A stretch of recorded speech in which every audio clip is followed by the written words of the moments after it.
பா இந்த ஆளுல என் பண்ண நோட்டீஸ் வச்சுருக்கிறா. ஆயிரம் தான் நம்ம மாமாடா மாமனா, அப்படிலாம் சொல்லக்கூடாது. அதான் மாமாவோ நோமாவோ. வா முன்சாமியா. அட வாப்பா கோயிங் சாமியா. ஆமா. என்னப்பா எப்படி இருக்கிற? ஏதோ இருக்கிறேன்பா. நீ எப்படிக்கிறா? என்னப்பா நல்லா இருக்கிறேன்ப்பா. பையனா ஆமாப்பா. சின்ன வயசுல ஜெட்டியோட சுத்திருந்தான். ஆளு கடையில வந்துருக்கானப்பா. ஆனா இது ஒன்று சொல்கிறோனுங்க. என்னப்பா பையன் அமைதியாகிறான்? மாமா கிட்ட இதெல்லாம் பேசுப்பா.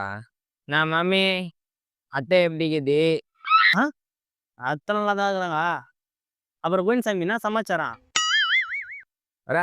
அது ஒண்ணும் இல்லப்பா. வர 19ஆம் தேதி வீடு குத்துன வச்சுக்கிறேன். குடும்பத்தோட வந்துருங்கண்ணா. அத்தா எப்பா கோயிங் சாமியா எந்த மண்டபத்துல வச்சுக்கிறா? இதேதான்ப்பா இந்த ஆளுல நோட்டீஸ் கொடுக்காதுன்னு நல்லா பேசணும். வீடு குத்துறதுக்கு என்ன மண்டபம் கேட்குறேன். மறக்கலையே அந்த பருவழி போவ கிடைக்கலையே காட்சிகளுக்கு நிறைய கண்ணடைய